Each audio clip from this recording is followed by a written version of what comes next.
पणस कटा आलू तरकारी मत लगे आम ओडिया मानकर ए तरकारी घरे घरे परिचित और समस्तଙ୍କର अति प्रिय होता है।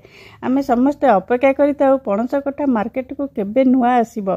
आपण माने तो आगरु बहुत थर एमती तरकारी बनैथिबे किंतु थरे मो स्टाइल एमती पणस कटा बनेकी देखंतु आ तुलन रे नॉनवेज भी फिका लागिबो। तेणु आपण को अनुरोध वीडियोटी को फुल वाच करंतु। आशा करछि कि रेसिपीटी आपण को निश्चिंत पसंद आसीबो।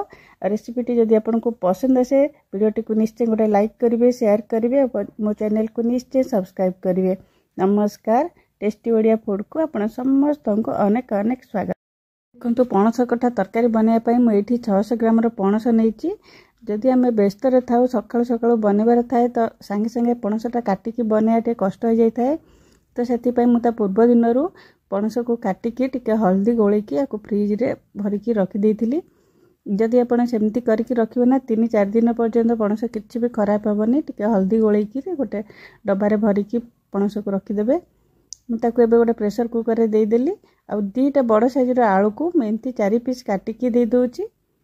जदि आप सांगे सांगे काटिकी बसौଛନ୍ତି तो ये टिके हलदी पकईदेवे पानी रे। आ पानी टिके दे देकी एठी गैस रे फ्लेम को हाई रे रखिबे। तार एटा लीडटा दे देबा।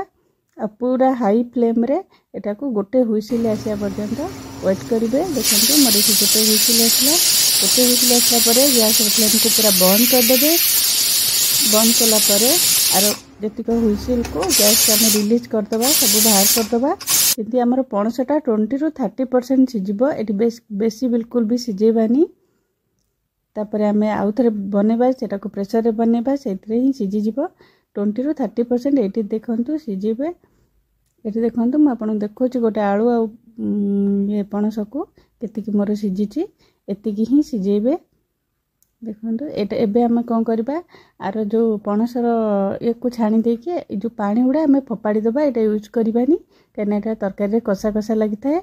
एबे मु गोटे छोट ग्राइंडर जार नहीं कि ये 1.5 छोट चामच मु जीरा दे देची ग्राइंडर जार रे। और 1 इंच अदा दे दूची। ये रसुण 5-6 किलो रसुण दे दूची। 2टा कंचा लंका ये दे दूची। आ ये किसी गरम मसला आम एबे दबा। देखो गरम मसला रे मु अधा स्टार फूल फाळे ये नहीं। आ देखो जाई फल मुझे ये छोट खंडे नहीं। आ 2टा जावित्री एमती छोट पीस नहीं। 2टा अलैच नहीं। आ 2टा गुजराती नहीं। आउ दालचीनी 2टा पीस नहीं। सब आम देदेबा।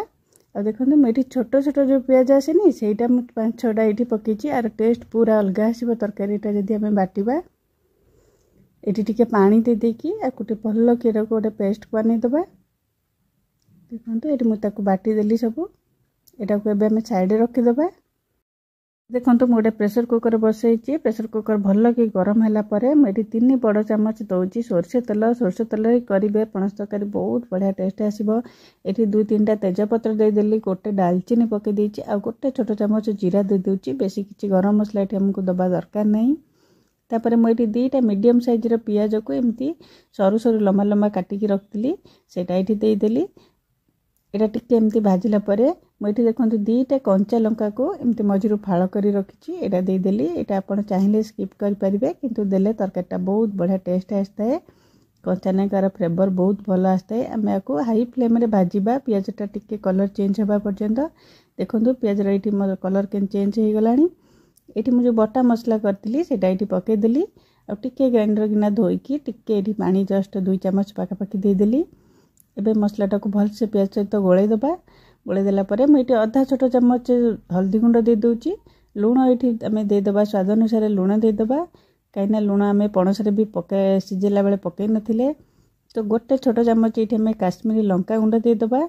आ मसलाटा को भल कि गोलैदेबा। देखो भल कि हाई फ्लेम रखा। हाई फ्लेम रे गोलेला ये गैस फ्लेम को लो करदे। पानीटा मरीगला आ 2टा मीडियम साइज टमाटो को मु रफली काटिकी ये पकई देची। ये लो फ्लेम रे आम मसलाटा को भल कि कषा जेपर्यंत मसला कषि होची। चलतु आम एबे जो पणस को आम छाणिकी रखी ताकू मुझे कौन करिया आम टिके भाजिबा। गोटे कड़ई बसईकी गोटे बड़ चामच मु सोरिष तेल देकी से पणसटा को ये पकई दूची। आपको हाई फ्लेम रे आम भाजिबा पणसटा को गोटे मिनिट पाखापाखि भाजवा टिके भाजी होगला पर जो आलू रखी ना ता चोपा छड़ेकी ताकू भी ये पकईदबा ताकू ता सहित भी भल कि भाजीदबा पणसटा को भाजीदेले ना ता टेस्ट पूरा अलग आसता है। देखो सेटा एबे साइड रखीदे एबे मसलारू पूरा तेल छाड़ी गलानी भल कि कषि हो गलानी मसलाटा। देखो एबे जो पणस भजाटा आम रखी आलू ताकू आम ये पकईदबा आपको ये आम 3 मिनिट पाखापाखि 2 ରୁ 3 मिनिट भल कि आपको कषा। जदि आपको यहाँ ड्राए लगुच तो आपड़ ये 2-3 चामच पानी भी देकी कषि पारे कि आपको 3-4 मिनिट पाखापाखि भल कि कषा लो फ्लेम रे। ये मुझे देखो धनिया पत्र जो डेम्फ गुड़ा ना सेटा ये पकई यहाँ केवे भी फोपाड़े जेकोसी मसलार भी आप बाटिक यूज करेंगे बहुत ही बढ़िया टेस्ट आसता है तार। देखो मोर ये मसला भल से पूरा कषि हो गलानी मुझे पानी 2 ग्लास पानी मुझे दूसरी आपको जब आउ टे झोल पसंद तो आउ टे आपड़े आपको भल कि गोलैदबा कहीं चारिआडे मसला गुड़ा लगी तो आपको भल कि गोलैदबा। आपड़ कौटू वीडियो देखुं निश्चिंत मत कमेंट माध्यम जनइबे जहाद्वारा कि मुझे गोटे थैंक यू जन पारि। देखो प्रेशर कुकर लिड को आम बंद करदे गैस फ्लेम को पूरा हाई रे रखा हाई रे पूरा गोटे हुइसिल आसा पर्यंत वेट करेंगे आउ गोटे हुइसिल आसा पर गैस फ्लेम को लो करदे 5 मिनिट पूरा छाड़ीदबा आलू पणसटा भलसे सिझापी आपर गैस ठंडा है जाकि मुझे अध घंटा पर देखा देखु गैस भल कि ठंडा है आलू पणस पूरा भल कि मोर ये सिझी जाइए तरकारी भी केते बढ़िया कलर आसी केते बढ़िया देखा जाउची। देखो ये मोर आलू पणस पूरा भलसे सिझी तरकारी भी बहुत टेस्टी होता। आप निश्चय ये प्रोसेस थोड़े बनातु मत कमेंट माध्यम निश्चित जनातु यहाँ केमती लगुच बोली। ये मुझे कटा धनिया पत्र दे दूची आपको तरकारीटा भल कि गोलैदबा आप भात रुटी जो थे भी खाइबे बहुत ही बढ़िया लगे।